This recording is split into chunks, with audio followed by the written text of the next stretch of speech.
Hello friends, તમારું અમારી ચેનલમાં હાર્દિક સ્વાગત છે. આજે આપણે ડિસ્કસ કરવાના છીએ નોર્થન આર્ક કેપિટલ લિમિટેડ વિશે કે આઈપીઓ કેવો છે. તો આઈપીઓની સૌથી પહેલાં ઇમ્પોર્ટન્ટ ડેટ જોઈ લઈએ. તો 16 તારીખે ઓપન થાય છે, 19 તારીખે ક્લોઝ થાય છે. 20 તારીખે એનું અલોટમેન્ટ એટલે કે રિઝલ્ટ આવી જશે. 23 તારીખે રિફંડ આવશે અને 24 તારીખે શેર માર્કેટમાં લિસ્ટ થતો જોવા મળશે. હવે રિટેલ કોટા એટલે કે આપણે રિટેલમાં ભરીએ તો 35% રાખવામાં આવ્યો છે. કુલ ઇસ્યુ સાઇઝ છે 777 કરોડની. એમાં 277 કરોડ ઓએફએસમાં આવેલો છે, એટલે કે એ પ્રમોટર પાસે જશે, એ કંપનીના ગ્રોથ માટે નહીં વપરાય. જ્યારે 500 કરોડ છે એ કંપનીના ગ્રોથ માટે વપરાશે. ફેસ વેલ્યુ છે 10ની અને કંપનીને એમ્પ્લોયને કેટલું આપેલું છે ડિસ્કાઉન્ટ? 24 રૂપિયા પર શેર. જો તમે એમ્પ્લોય તો તમને પર શેર 24 રૂપિયાનું ડિસ્કાઉન્ટ મળશે. બિડિંગ પ્રાઇસ જોઈ લઈએ તો 249થી 263ની છે. અપર બીટ પર આપણે અપ્લાય કરવાનો છે, એટલે કે 263 રૂપિયા પર અપ્લાય કરવાનો છે. કેટલા લોટ માટે? એક લોટમાં 57 શેર આવશે, એટલે તમારું મિનિમમ ઇન્વેસ્ટમેન્ટ 14,991 રૂપિયાનું થશે. મિનિમમ સ્મોલ એચએનઆઈમાં ગણીએ તો 2,09,874 અને બિગ એચએનઆઈમાં 10,04,397 રૂપિયાનું ઇન્વેસ્ટમેન્ટ થતું જોવા મળશે. હવે કંપની શું વર્ક કરે છે એ આપણે જોઈ લઈએ.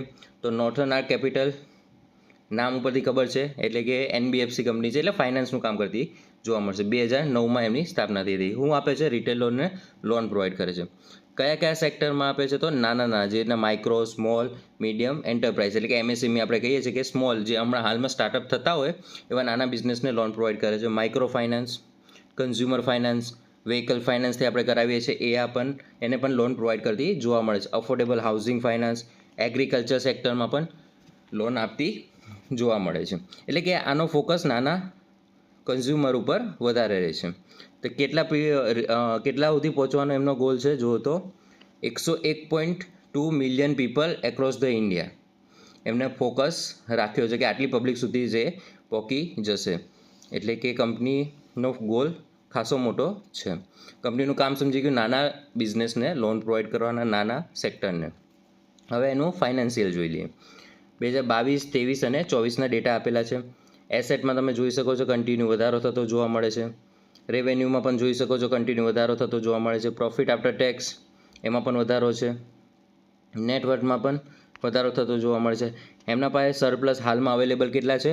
2,123 કરોડ અવેલેબલ છે અને એમના પર બોરોઈંગ 9,047 છે. તમને લાગશે વધારે છે, પણ એનબીએફસી કંપનીમાં આપણે આગળ વાત કરી હતી, આમાં લોન હોય છે, કેમ કે એ લોન કશેથી લઈને તમને પ્રોવાઈડ કરતા હોય છે. એટલે હવે જોઈ લઈએ ડેપ્ટ ટુ ઇક્વિટી, આમાં વધારે રહેવાની છે. નેટવર્થ 13.32ની ઓકે કહી શકીએ છીએ.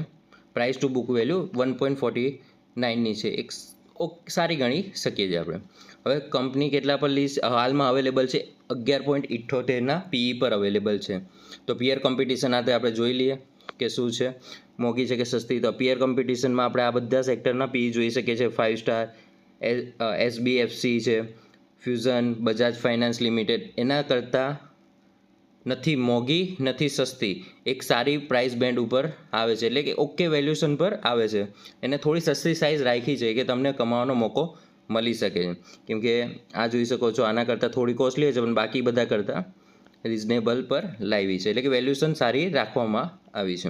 હવે કંપનીનો પૈસા લઈને ગોલ શું છે? તો જોઈ શકો છો રિક્વાયરમેન્ટ ઓન લીડિંગ, એટલે ફ્યુચરમાં જે કેપિટલ તમને લોન પ્રોવાઈડ કરવાનું છે એના માટે એનો યુઝ કરવાનો છે. હવે આ જાણી લીધી આપણે કંપનીની ડિટેલ્સ, કંપની શું વર્ક કરે છે, કંપનીનું બેલેન્સ શીટ કેવી છે અને કંપનીની વેલ્યુએશન કેવી છે. હવે આપણે ચેક કરી લઈએ એની જીએમપી કેટલી ચાલે છે. તો જીએમપી 60% જેવી હાલની કન્ડિશનમાં ચાલે છે. વેલ્યુએશન સારી લાવવાના કારણે જીએમપીમાં પણ સારું વધારો આપણે લિસ્ટિંગ ગેઇન મળવાના ચાન્સીસ વધારે છે. તો હાલની કન્ડિશનમાં 8થી 9,000નું બેનિફિટ થતું જોવા મળી શકે છે. આનું ફાઇનલ વર્ડિક આપણે છેલ્લા દિવસે આપણે અપડેટ કરી દઈશું. તો આવા જીએમપી અપડેટ, આઈપીઓના અપડેટ જાણવા માટે અમારી ચેનલને લાઇક કરો, સબસ્ક્રાઈબ કરો અને કોમેન્ટ કરો.